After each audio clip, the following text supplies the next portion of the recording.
Ms. Cunningham. Okay. I pledge allegiance to the flag of the United States of America and to the republic for which it stands, one nation, under God, indivisible, with liberty and justice for all. Thank you. Please be seated. Thank you, Mrs. Sellers, for the invitation. Mrs. Cunningham for the Pledge of Allegiance.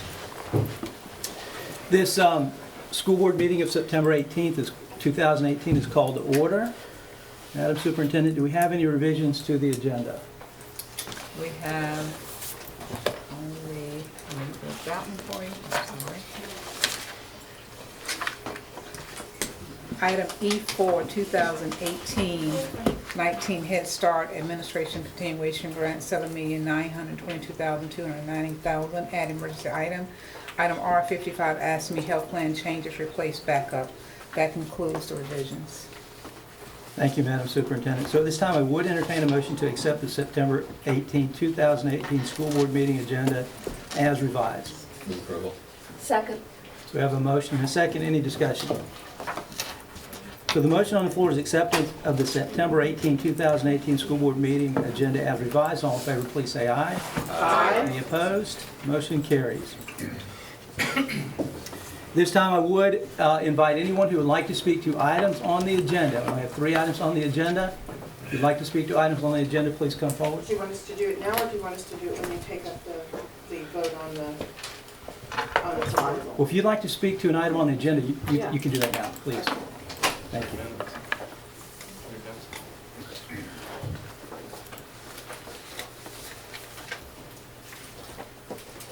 And as always, Ms. Capizzello, could you give us your name for the record, I can please? do that.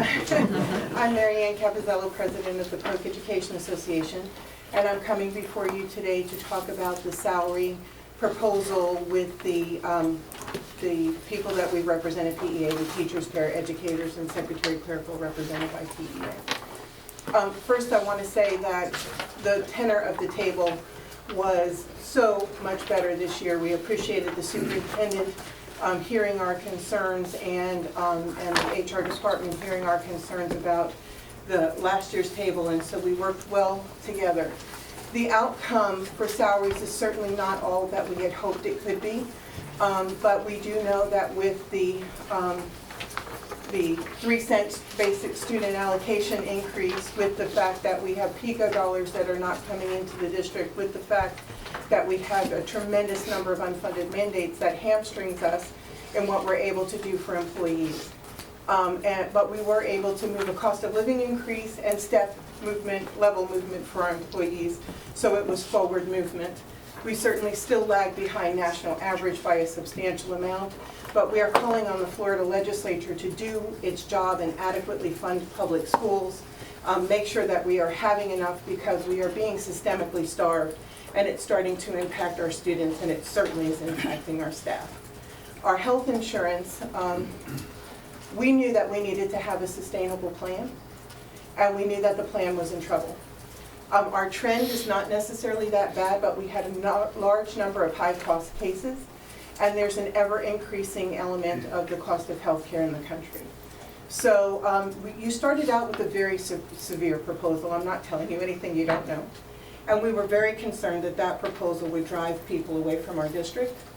And so we were very grateful that when we said that, the district said, well, let's talk, let's see what we could do better.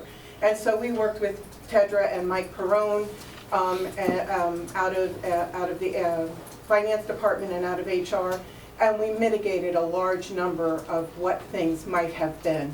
We were able to stave off an employee premium, which we think would be detrimental. We think that that's one of the attractors. But we know that to have sustainable health insurance, we need to make sure that we continue to do all we can do to keep the plan moving forward financially. So we're grateful to hear board members like Ms. Cunningham and Mr. Wilson and really all of you talk about the fact that you need to address an annual look at your health care costs, and that there needs to be movement in what you pay your premium over the course of time. It had been more than 5 years since major adjustments had happened, and so that was an important piece. Probably one of the biggest concerns we're hearing is about the switch to Walgreens as the sole provider. And so I'm going to briefly address that. With the change in your third-party administrator for medication to Blue Cross Blue Shield and the third-party administrator company that they use, and with the fact that that switch would bring $2 million potentially of cost savings to the district, PEA, and I'm not speaking for AFSCME, they'll speak on their own behalf, but PEA and AFSCME, we negotiated health insurance, made the decision that we couldn't leave $2 million of savings on the table, which might have then said that we couldn't do a cost of living increase, or which might have then said that we had to do a premium. We did what we had to do. So what we are in the process of doing now is for any employee that sends us a concern about Walgreens, we're gathering those, and I'm going to actually, I'm not wordsmithing them or anything, I'm just going to copy paste those into a line of items so that we can bring them to Mr. Perrone and Ms. Porteous as you move forward with your negotiations with Walgreens. And I will tell you that it was, people use other pharmacies, but I do want to say that 87% of our employees use Walgreens. So it was only a 13% disruption. In any disruption, I don't want to minimize the disruption for any employee, especially those that have health insurance needs. But any disruption is concerning to any employee that's being disrupted. But we made that decision based upon the information given to us by the district and trying to move forward to make sure that we did as much as we could to make the health plan start to regenerate so we start to move towards having the runoff that we need to be sustainable. And so, while nobody, what's the score? I think that's our time. That's our time. That's your time. I'm just going to conclude my... Actually got a little 38. I think we're now officially in overtime. But anyway, and I'm sorry, without a clock, it's kind of hard to know. But I do want to say that we are glad that we were able to do what we were able to do this year. You are well aware that we all need to and want to do better, and we just need to work together. And so one of the things we're telling our employees, and I'm going to say here, is some of this is a ballot box issue in November is coming. Thank you. Thank you, Ms. Capizella. Is there anyone else who would like to speak to any item on the agenda? Yes, sir.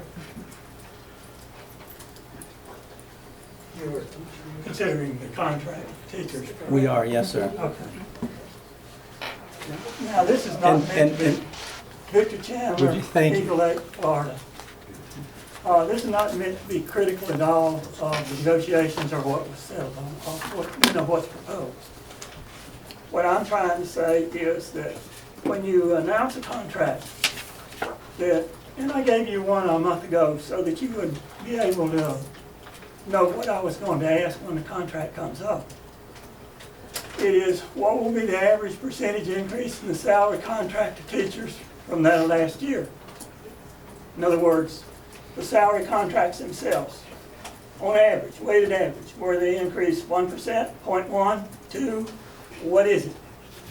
That is a critical number to know, because without knowing that number, you don't know how much to increase other salary schedules of other groups.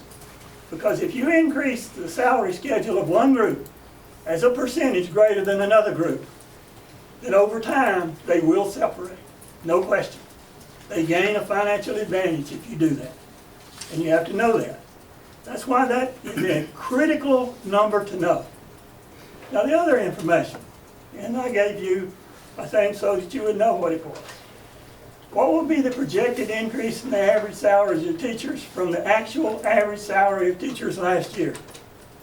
In other words, what was your average salary last year on the new contract? What would it be this year? That gives an idea that when you combine those two numbers together, if you increase the salary schedule by 1%, but yet the average salary doesn't go up 1%, it means that your average experience of your teachers has declined. If it goes up greater, it increases. Question would be, like now, if I ask you, do you know whether your average years of experience of teachers increase or decrease? You would if you knew these two numbers.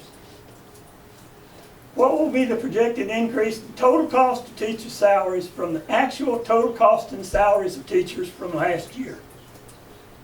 That's your actual increase in costs for salaries. That is not that 7.4 million that you put in the paper.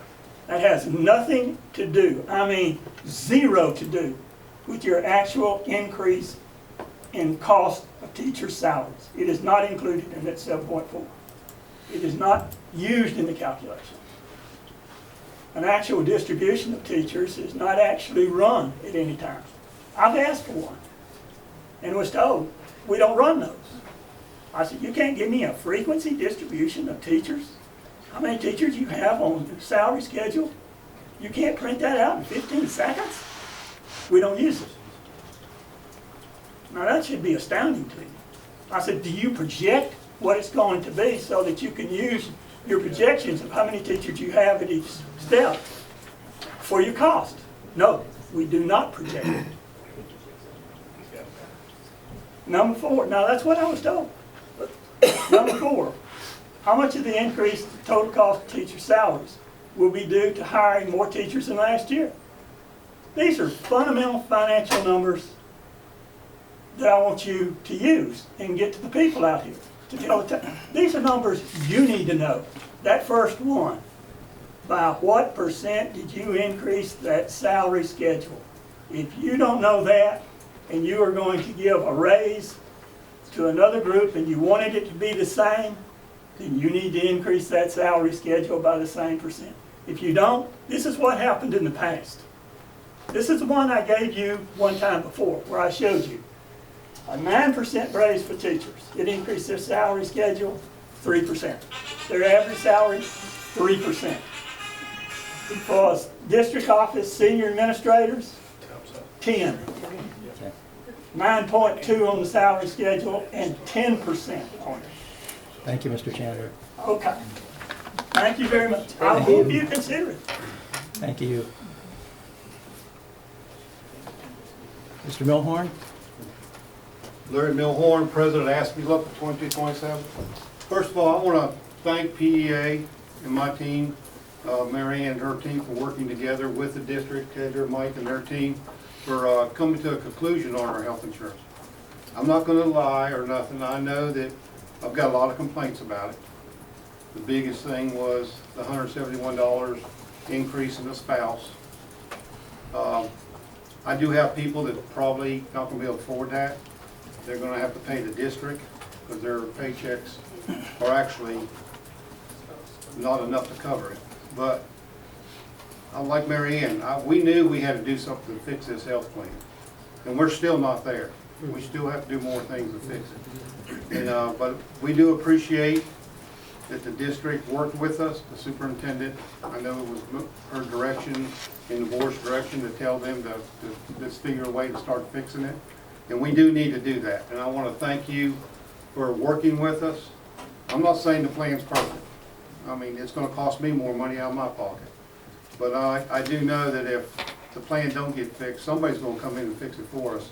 And I don't think we're going to like that. If that does happen, I don't think we're going to like it. These increases here are probably going to be minimal to what somebody else that would come in and try to fix our plan would be. When you go millions of dollars in the hole, you don't have too many insurance companies going to come out here and take over a plan that's millions of dollars in the hole. That's just not, it's not good business for them. They're not going to do it. And I've had people tell me, let the state take it over. Well, that's not going to work either, because they're not going to take over a plan $1 million in the hole either. They're going to fix it before they take it over. So, but I do want to thank everybody for working with us, and especially Mary Ann and her team, because we really worked a lot together to get to this point. And some of the concessions that management made helped us get here, and I want to thank you, and I hope we keep working forward to fix the plan even more, because it does need to be fixed. We need to have a stable health plan that people can afford, and I want to thank you all for that. Thank you, Mr. Milhorn. Is there anyone else who would like to speak to any item on the agenda? Okay, so we'll move on to the regular agenda. The first item on the agenda is item E4. I beg your pardon. Please, yes. Good afternoon, my name is Mark Miller. I'm appearing here today on behalf of Publix. Publix understands that part of the plan that you all are considering, the health insurance plan, includes some sort of exclusive pharmaceutical relationship. And they would just like you all to know that Publix would like to be considered for that pharmaceutical relationship when the time comes. Thank you, Mr. Miller. We will, we'll make sure that you have an opportunity to speak with superintendent staff. Thank you very much. Thank you. Yes, ma'am. Let me just, in reading through the PEA's question and answer form, a lot of us, including myself, do get medications and prescriptions from Publix Pharmacy. And it says that we will still be able to access the free medication as we've been doing now. So I don't know if that somewhat answers your question, but I know you want to go further. Yeah. I understand that. That's, Yes, Thank you. yes. yeah, so we'll make sure that you have an opportunity to speak to somebody from the staff, because anytime we can improve a plan, we certainly You want to bet. do that. All right, so moving on to the regular agenda. Next item is item E4. This time I would entertain a motion to approve the Head Start Administration Continuation Grant for fiscal year 2019 in the amount of $7,922,290. What's the pleasure of the board? Move approval. So a motion and a second. Any discussion? So the motion on the floor is approval of the Head Start Administration Continuation Grant for fiscal year 2019 in the amount of $7,922,290. All in favor, please say aye. Aye. Any opposed? Motion carries. The next item on the agenda is R4, and this is a motion to, I would entertain a motion to approve the 2018-2019 PEA contract language, health plan, and salary agreement. What's the pleasure of the board? So moved. Second. We have a motion and a second. Any discussion? So the motion on the floor is approval of the 2018-2019 PEA contract language, health plan, and salary agreement. All in favor, please say aye. Aye. Any opposed? Motion carries. And the last item on the regular agenda is item R5, and this is approval of the 2018-2019 AFSCME health plan. What's the pleasure of the board? Move approval. Second. We have a motion and a second. Any discussion? So the motion on the floor is approval of the 2018-2019 AFSCME health plan. All in favor, please say aye. Aye. Any opposed? Motion carries. Thank you all. Moving on to the superintendent's report. No report. Mr. Bridges? Yes, sir. Mrs. Matthews? No report. Thank you. Board members' reports, Mr. Townsend? Nope. Ms. Cunningham? No, thank you. Sellers? Just one thing. Mr. Harris and I have excuse me, I have an appointment with Representative Albritton to tour Mulberry's Automotive Academy, and we just wanted to open up the invitation to any other board member. It's October 1st at 1 p.m. Okay. Thank you, Mrs. Sellers. Ms. Reynolds? I just have one thing because I forgot it during the work session. I spoke with Wendy a couple weeks ago about potentially setting up a meeting with our chambers to go over our legislative platform. Last year when I was at Leadership Winter Haven, they were going over their education points, and one of their representatives said, you know, we didn't understand this point on your platform, so we didn't adopt it on ours, which there's a really easy solution to that. And it was something that once I explained it, she was like, oh, of course we support that. You know, we wish we had known. So I would love to propose meeting with them at some point, any of our local chambers, and just to kind of go over our platform before they go up to Tallahassee so they can help us with that. That's all. Would you propose that you would do that, or would you like the board to offer some direction there? Whichever is, Wendy said that she would Oh, okay. work on it if necessary, Very but good. whatever's easiest. Okay. Thank you, Ms. Reynolds. Ms. Fields? No report. Mr. Harris? Nothing today. Well, I just have a very quick report. I mentioned this during the work session earlier today. First of all, I want to say thank you to our team and to the PEA for making this year's negotiation a little more amicable and be able to get to a resolution pretty quickly. But I said this in the work session earlier, it is something of a frustration to me to realize that Some years ago, I noticed that our school district received about $32 million a year in PICO funds. And now we're under $2 million a year. That's $30 million a year in PICO funds we no longer get from the state. That's a lot of money that we could use for security for our schools, upgrades for our schools, new school buildings, things of that nature we don't have access to. In addition to that, the state has routinely rolled back our millage rates so that as property values have increased, we have not been able to take advantage of that, to benefit our school district, to help our bus drivers and our staff and our cafeteria workers and our teachers. And that amounts to $50 million a year. That's a lot of money. We also know that we've seen a reduction in what we get from the lottery funds, from I think it was $326 per student per year to $32 per student. My calculation is $30 million. That could be wrong, but that's just a quick calculation I did. That's $110 million a year. And we're not talking about asking the state for new money here. Theoretically, this is just continuing what we've always done. So we need to start getting the word out to our state legislators that if you're cutting taxes, at least don't add services. We know we continue to get unfunded mandates. They continue to push unfunded mandates down to the local school districts, at the same time cutting taxes effectively. I know that the millage rollback that's a debatable issue, but it's effectively a tax cut for us.